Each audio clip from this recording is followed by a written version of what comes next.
Assalamualaikum dan salam hormat. Anda bersama saya Miza Isni Muhammad dalam Berita Tengah Hari, dan antara tumpuan Berita Tengah Hari ini, banci asas penting kepada perancangan pembangunan negara dan semuanya seketika nanti.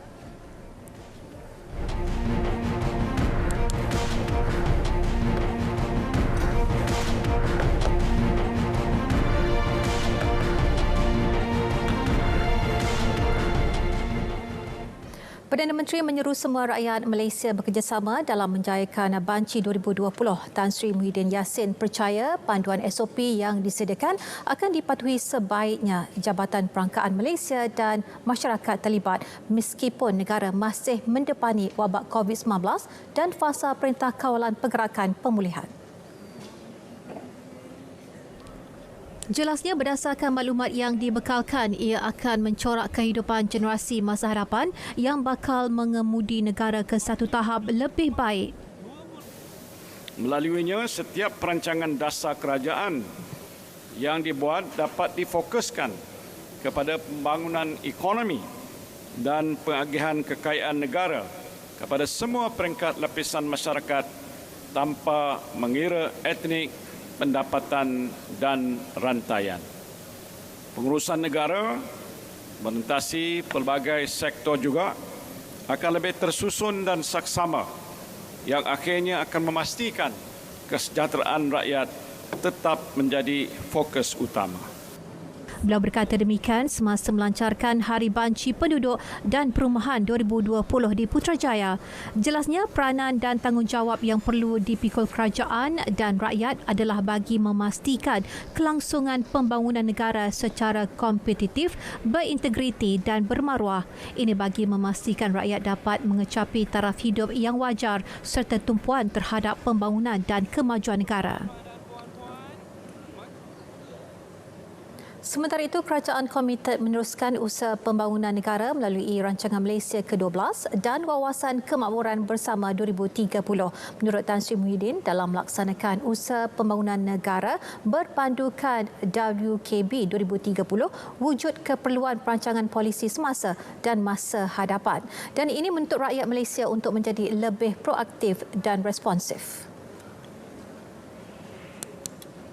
Dalam usaha meningkatkan kesejahteraan rakyat, pastinya memerlukan keputusan-keputusan yang dibuat dengan betul serta berasaskan bukti dan fakta yang menyeluruh. Jelas sekali, era penguasaan maklumat yang menjadi kekuatan daya saing sesebuah negara, maklumat yang tepat dan pengetahuan yang relevan amat diperlukan.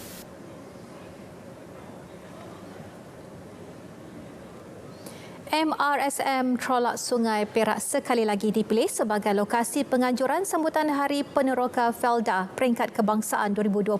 Walaupun diadakan dalam kebiasaan baharu, namun pelbagai pengisian turut disusun bagi menghargai sumbangan warga Felda. Jadi untuk perkembangan semasa, kita terus saja bersama Nur Ain Abu Bakar di sana. Silakan. Ya, terima kasih rakan penyampai di Angkasa Puri. Selepas 10 tahun dan hari ini MRSM Felda Tun Abdul Razak di Trolak Sungai ini dipilih menjadi saksi sekali lagi kepada penganjuran program sambutan Hari Peneroka Felda Peringkat Kebangsaan tahun 2020, dan majlis perasmian akan disempurnakan sebentar saja lagi oleh Perdana Menteri Tan Sri Muhyiddin Yassin. Dan kalau tahun lepas kira-kira 10,000 orang hadir pada majlis perasmian di Felda selancar Rompeng Pahang, dan untuk tahun ini jumlah kehadiran dihadkan kepada hanya 250 orang. Dan penganjuran Hari Peneroka Felda Peringkat Kebangsaan ini pastinya memberi cukup makna kepada peneroka kerana sebagai sebuah institusi yang sentiasa memberi sumbangan kepada ekonomi negara. Dan bagi memperincikan dengan lebih lanjut berkenaan dengan sambutan pada hari ini, bersama dengan saya ketika ini orang kuat Felda sendiri, pengerusi Felda, Datuk Sri Idris Jusoh. Assalamualaikum Datuk. Datuk Seri. Warahmatullahi taala wabarakatuh. Datuk Seri, mengikut tema yang dipilih pada tahun ini, peneroka perintis berani dan sukakan cabaran. Signifikannya kepada sambutan pada tahun ini. Kita lihat tema pada tahun ini ialah peneroka, ialah mereka yang perintis kerana mereka yang membuka tanah dahulu. 1956 peneroka di Lembah Bilot, Pahang datang ke kawasan yang hutan, bawa kapak, bawa gergaji, bawa cangkul, membersihkan tanah. Kelilingnya ada harimau, ada gajah, ada binatang buas dan cekal dengan cabaran-cabaran. Sebab tu kita menggunakan tema pada tahun ini untuk mengembalikan nilai-nilai peneroka itu sendiri, yang itu mereka itu adalah perintis, mereka itu berani dan juga mereka itu suka percabaran. Inilah tema yang kita bawa untuk Hari Peneroka pada hari ini. Kalau diikutkan, pada sambutan pada tahun ini pun agak berlainan sedikit. Dari segi pengisian yang diisi untuk pada sambutan pada tahun ini selain daripada norma baru yang kita amalkan pada tahun ini. Kita lihat hari ini di samping anugerah tahunan kepada rancangan-rancangan yang terbaik, kita juga akan melancarkan Taman Herba di mana Torlak dipilih kerana kita lihat inilah masa depan peneroka. Kita nak tingkatkan lagi pendapatan peneroka, bukan hanya peneroka orang katakan. Peneroka dapat muka kelapa sawit. Setengah orang kata Felda tu kelapa sawit, bukan Felda itu Land Development Authority. Dia lupa dah tanah tu.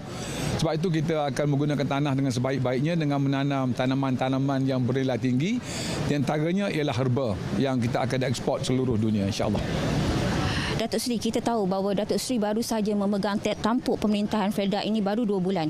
Dan mungkin perancangan Datuk Seri sendiri untuk membawa hala tuju Felda ini sendiri untuk mencapai kegemilangan di semula. Sebenarnya saya teruja bila ke Felda ini. Tidak ramai orang tahu potensi Felda itu sendiri.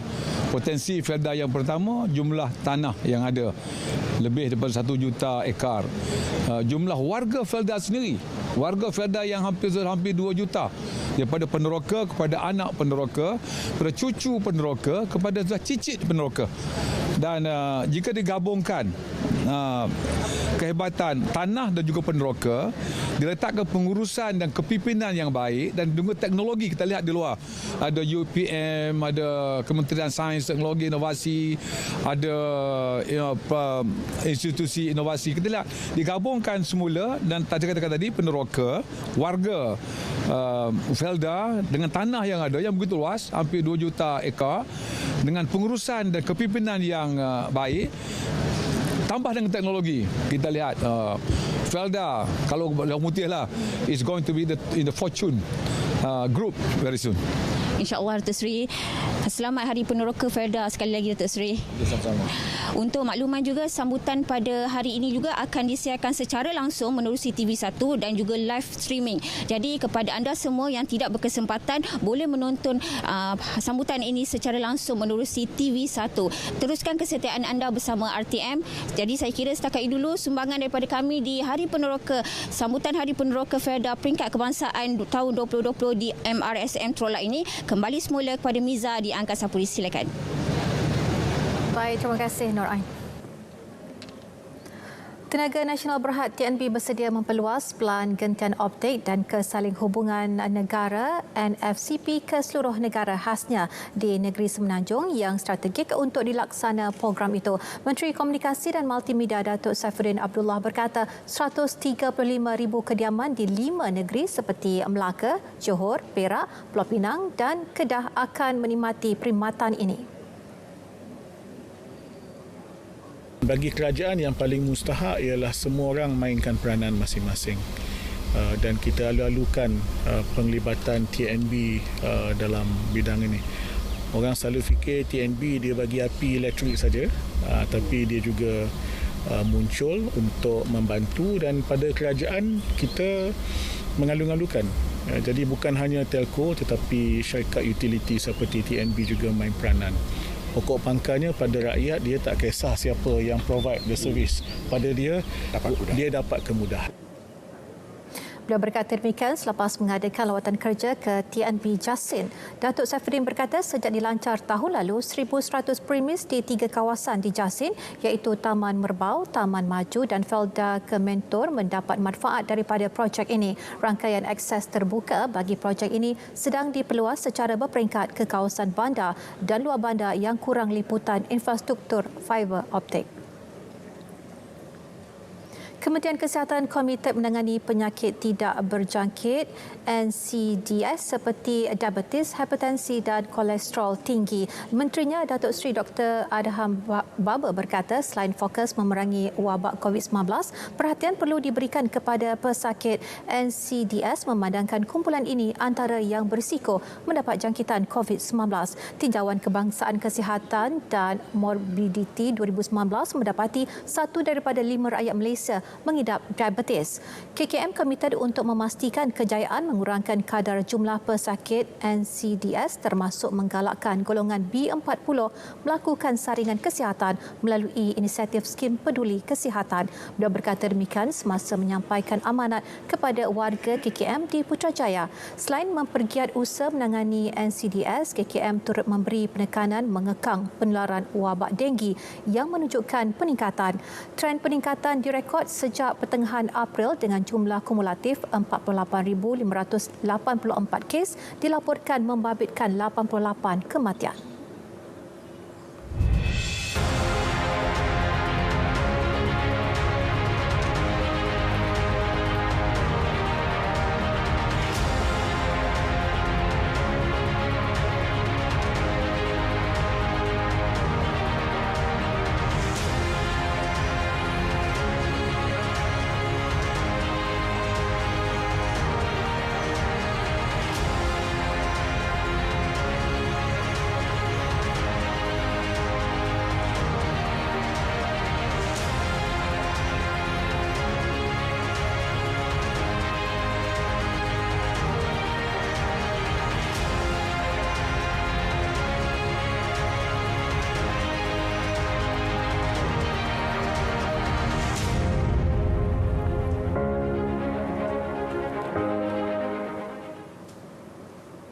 Mahkamah Magistrate Putrajaya membenarkan perintah reman 4 hari hingga 10 Julai ini terhadap 3 beranak bagi membantu siasatan kes tuntutan palsu pekeso bernilai lebih RM1 juta. Magistrate Syahwira Abdul Halim membenarkan permohonan reman yang dikemukakan SPRM. Perintah dikeluarkan bagi membolehkan siasatan dijalankan mengikut Seksyen 18 Akta SPRM 2009. Terdahulu, pasangan suami isteri bersama anak perempuan berusia 35 hingga 67 tahun itu ditahan selepas memberi keterangan di SPRM Putrajaya kira-kira 12 hari semalam.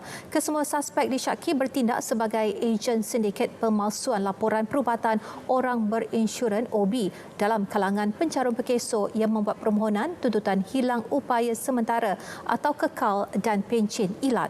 Kesalahan dilakukan antara 2015 hingga 2018 dengan membabitkan nilai pampasan lebih RM1 juta. Dalam pada itu, di Johor Bahru pula, Mahkamah Magistrate menjatuhkan hukuman denda RM2,000 kepada pengurus kedai runcit kerana memiliki 113 kg karkas lembu yang tidak disembelih Februari lalu. Hukuman dijatuhkan Magistrate Nur Azian Muhammad Suhaini selepas tertuduh mengaku bersalah.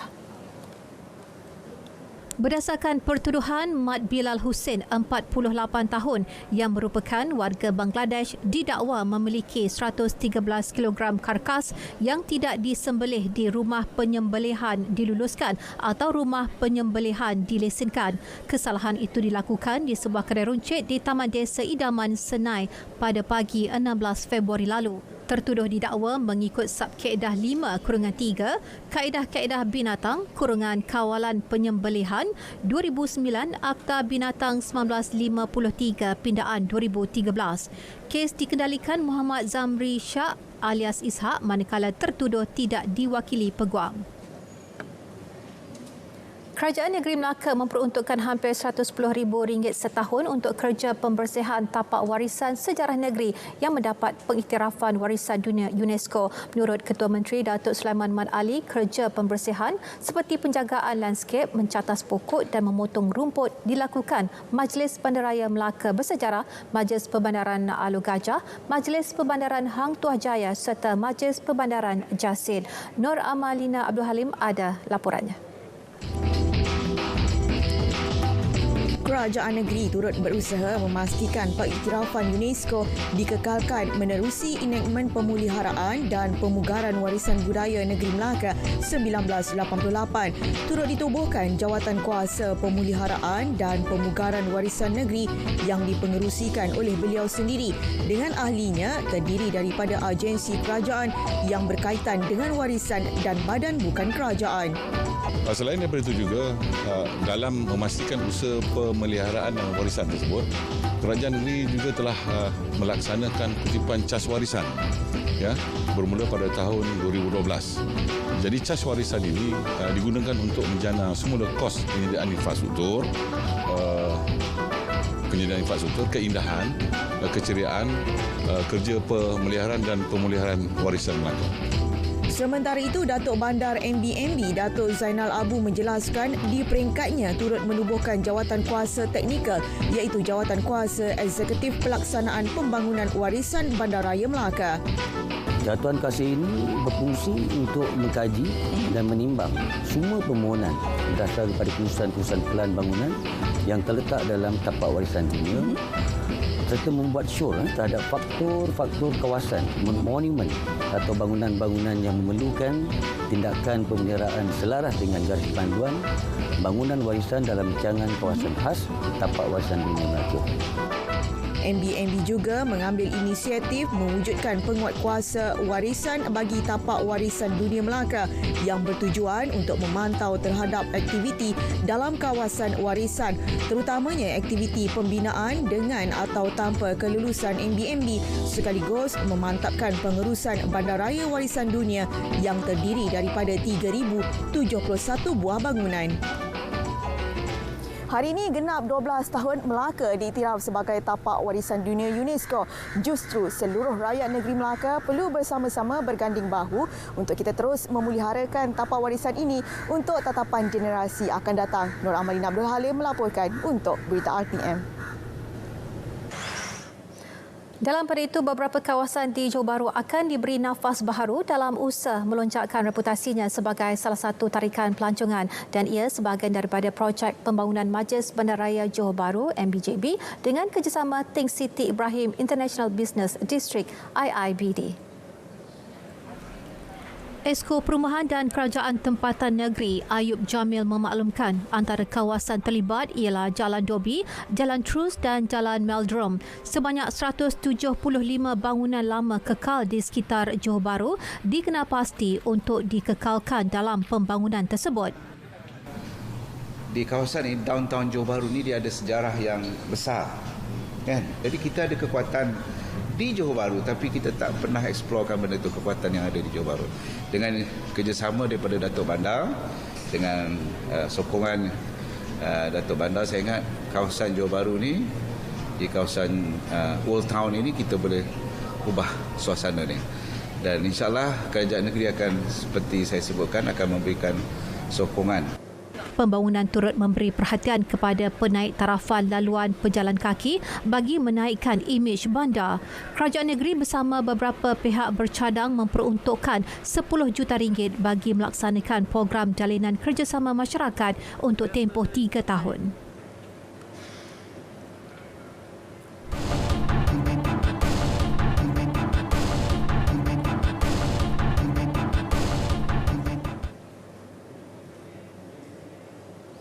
Bursa Malaysia dibuka tinggi hari ini menjejaki prestasi semalaman Wall Street yang turut seiring dengan kenaikan dicatatkan pasaran penanda aras China.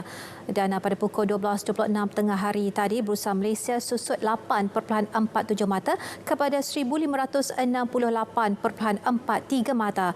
Antara saham aktif DGB naik setengah sen kepada 3.5 sen, Enzo meningkat setengah sen kepada 23.5 sen dan S-Matrix bertambah setengah sen kepada 13 sen. Bagi saham yang mencatatkan keuntungan tinggi pula, antaranya Vitrock naik 76 sen kepada RM10.36 sen, PB Bank meningkat 34 sen kepada RM17.68 sen, manakala Kosan naik 26 sen kepada RM10.64 sen. Sementara itu, ringgit dibuka lebih tinggi berbanding dolar Amerika Syarikat hari ini didorong kenaikan harga minyak serta menjelang keputusan Bank Negara Malaysia pada mesyuarat jawatankuasa dasar monetari. Dan pada pukul 12.30 hari, ringgit diniagakan pada 4.271 berbanding dolar Amerika. Berbanding dolar Singapura, ringgit disebut pada 3.066 dan berada pada 3.976 berbanding yen. Ringgit diniagakan pada 5.338 berbanding pound sterling dan disebut pada 4.830 berbanding euro.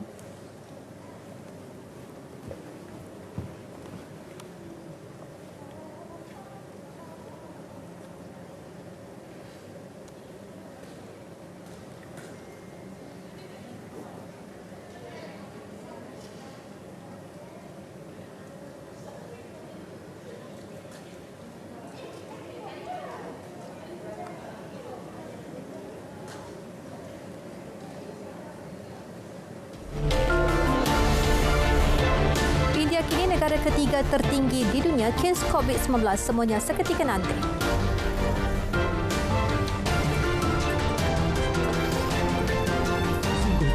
Pada kejadian langit dan bumi dan pada pertukaran malam dan siang, ada tanda-tanda, yakni kekuasaan, kebijaksanaan dan keluasan rahmat Allah bagi orang-orang yang berakal.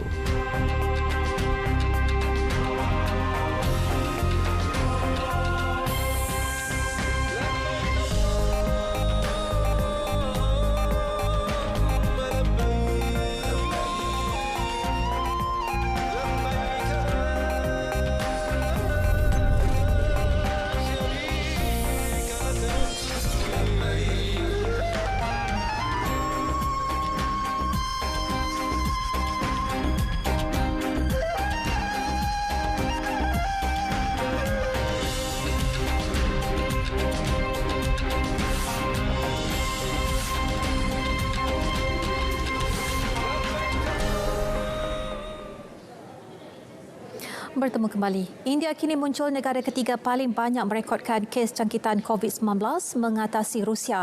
Jumlah kes menghampiri 700,000 orang. Mumbai, New Delhi, Chennai dan Ahmedabad antara bandar paling teruk terjejas. Malah hospital untuk merawat pesakit kini terpaksa mengendalikan lebih banyak kes baharu. Negeri Maharashtra mencatatkan lebih 206,000 kes, diikuti Tamil Nadu 111,000, New Delhi 100,000 kes dan Gujarat 36,000 kes. Kementerian Kesihatan India berkata jumlah kes meningkat kira-kira 24,000 orang dalam tempoh 24 jam. Angka korban pula meningkat mendadak daripada 425 orang kepada hampir 20,000 orang. Lonjakan kes itu menjadikan India kini berada di belakang Brazil dan Amerika Syarikat. Berikutan peningkatan kes, New Delhi membuka sebuah kemudahan khas merawat pesakit dilengkapi 10,000 katil termasuk meluluskan 2 ujian klinikal vaksin COVID-19. Di Amerika Syarikat, lebih 1,000 tahanan diuji positif untuk COVID-19 di penjara tertua di California. Situasi ini menyebabkan Gubernur California Gavin Newsom mengambil langkah berjaga-jaga untuk memindahkan tahanan yang tidak dijangkiti COVID-19. Pusat tahanan San Quentin mempunyai populasi antara 110,000 hingga 120,000 orang. Setakat ini, 2,445 tahanan diuji positif pandemik berkenaan. Jelas Newsom tindakan memindahkan individu yang tidak dijangkiti perlu dilakukan berhati-hati agar mereka tidak dibiarkan melarat di jalanan. Kerajaan katanya akan bertanggungjawab sepenuhnya ketika bertindak mengeluarkan mereka dalam keadaan mendesak ketika ini. Sementara itu di Mexico pula, pihak berkuasa memantau jumlah orang yang memasuki pusat bersejarah Mexico City. Pusat pemeriksaan di daerah Zocalo di Mexico City ditubuhkan untuk menghadkan jumlah orang yang memasuki pusat bersejarah berkenaan. Pengunjung perlu menjalani pemeriksaan suhu badan di samping mengarahkan penggunaan pelitup muka secara mandatori. Langkah ini dikenakan pemerintah tempatan sebagai langkah baharu bagi memerangi COVID-19.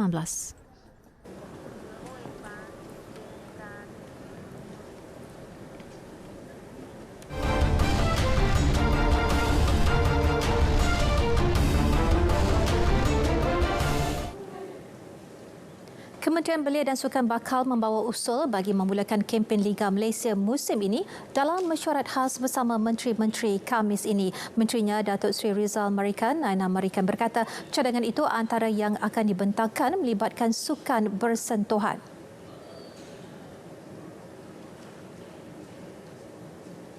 Dan dengan melihat perkembangan rakyat Malaysia yang dikatakan very berdisiplin, berjaya telah melandaikan, flatten the curve, saya melihat bahawa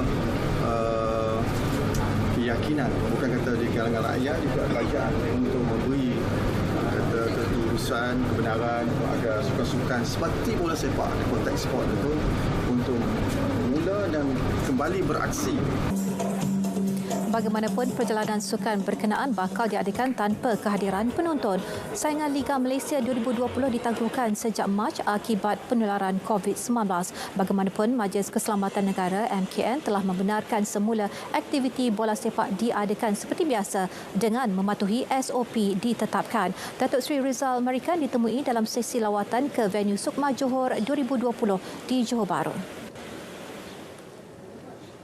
Kejuaraan FIM CEV Repsol 2020 pelumba negara Adam Nordin bakal memulakan perlumbaan di petak ke-9 bagi perlumbaan kategori Moto2. Pelumba pasukan Lig Moli Intact SIC Junior itu cemerlang merekodkan masa ke-9 terpantas pada sesi kelayakan kedua dengan catatan masa 1 minit 42.162 saat. Sementara itu, pelumba negara bagi saingan Moto3 Saifuddin Azman akan memulakan saingan di petak ke-21. Pelumba pasukan Mondo Motorsport itu mencatatkan masa ke-10 terpantas 1 minit 45.412 pada sesi ujian masa pertama, namun gagal memperbaiki catatan masa tersebut pada sesi kelayakan. Seorang lagi pelumba negara yang bersaing dalam kategori European Talent Cup, Muhammad Syahrul Izwan, akan bermula di petak ke-20. Pelumba pasukan Liki Moli Intact SIC Junior itu mencatat masa ke-17 terpantas masa sesi ujian masa kedua, namun gagal memperbaiki rekod itu pada sesi kelayakan. Perlumbaan dijadualkan berlangsung pada pukul 6 petang bermula dengan kategori European Talent Cup diikuti dengan kategori Moto2 dan Moto3. Baiklah saudara, berita tengah hari berakhir di sini. Pastikan anda terus kekal bersama wajah dan format baharu semua buletin kami di saluran berita RTM dan tentunya yang sahih di berita RTM. Dengan itu, Assalamualaikum dan salam hormat.